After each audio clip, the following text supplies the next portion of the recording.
We will be video linking with Akaroa for the first time. Could I please just have a little bit of hush in the room because we're on a timetable for the video link, the first of which will occur at 1:15 this afternoon. So we've got a couple of submissions to hear before we get to that.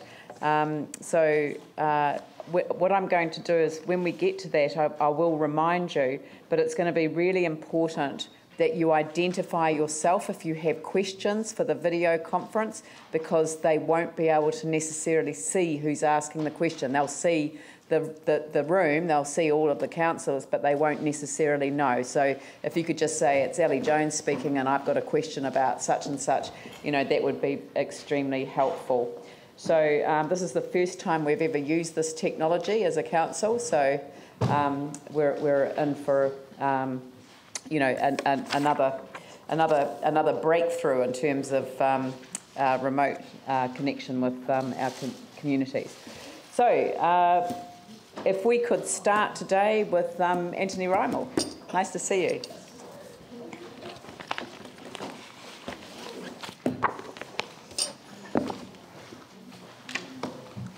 Welcome.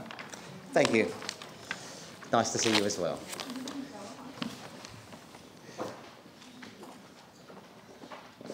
Thank you for this opportunity to present my submission on the proposed 10-year plan for Christchurch City.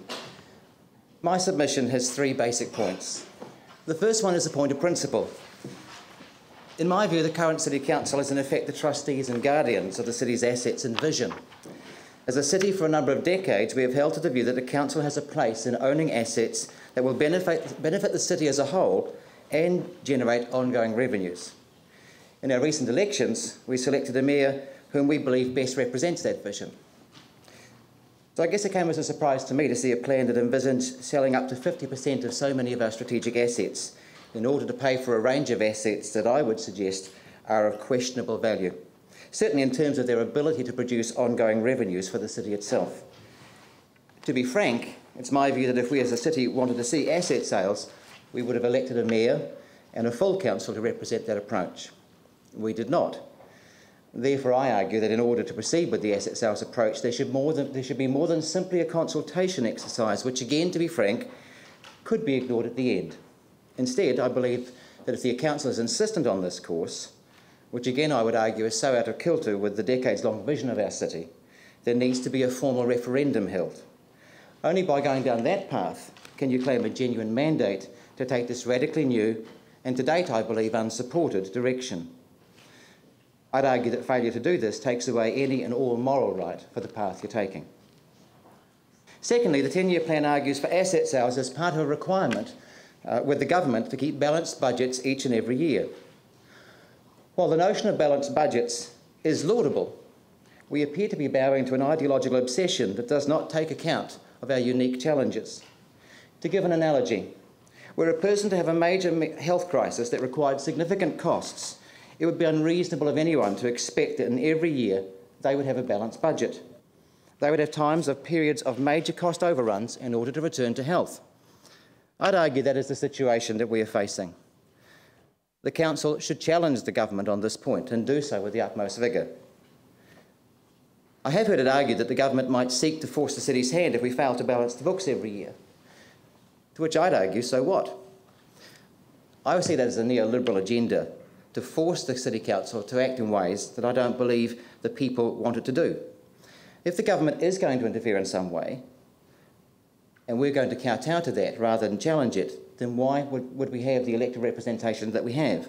If I wanted a council that agreed with every condition of the current right-wing government for Christchurch, I and others, again, would have elected the appropriate mayor and council. We did not. We've got quite a mix of people, and we've got the particular mayor we have. If the government does want to push the city, then let us all see that.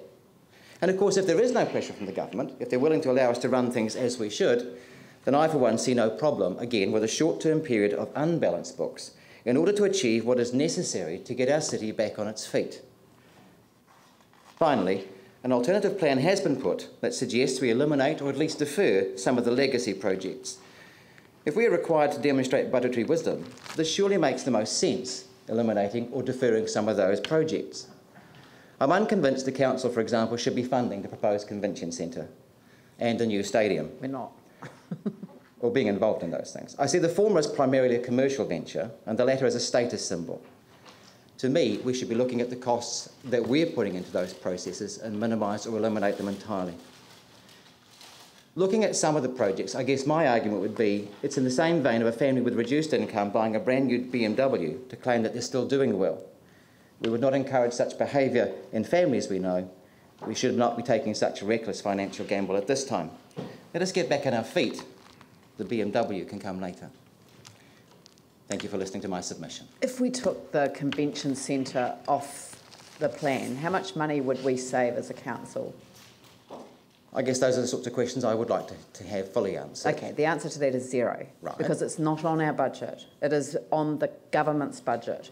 So it seems to me that there's a view that you're expressing that would suggest that the council should not meet its obligations under the Local Government Act and be replaced by commissioners, I guess, on the 1st of July when we haven't produced a budget. Well, again, I'd argue the point I've made, which I think is that you're suggesting that's what would happen.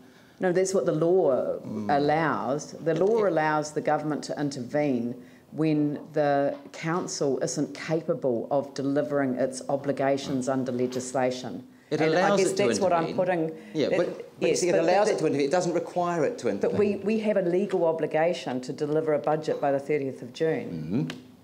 I'm not disputing that. I'm disputing some aspects of it, and I'm suggesting that we have to look at that and perhaps look at the situation where we may end up with an unbalanced budget in some areas, not a balanced one. Yeah, we've done that to a certain extent, but I don't, yeah. Anyway, Paul. It's Paul Lonsdale, councillor for Hagley Ferrymead. I'm just interested in your comments around democracy and decision making. And there's two questions. First, do you agree that we're democratically elected? Well, of course I do. So you would agree then that any decision we make here would be democratically approved by the council? Well, you'll note the words I chose. The words I chose were a moral decision. I didn't suggest you have no legal right to make the decisions you're going to make. What I'm suggesting is I believe, given the direction you're choosing, given the significance of that direction, I believe there's a moral obligation to take it out to a plebiscite. But we've been democratically elected to make decisions on behalf of our constituents of Christchurch. So the decisions we make will be democratically... will be legally enforceable. I'm not arguing about the legality of it. I'm arguing about the morality of it. Thank you.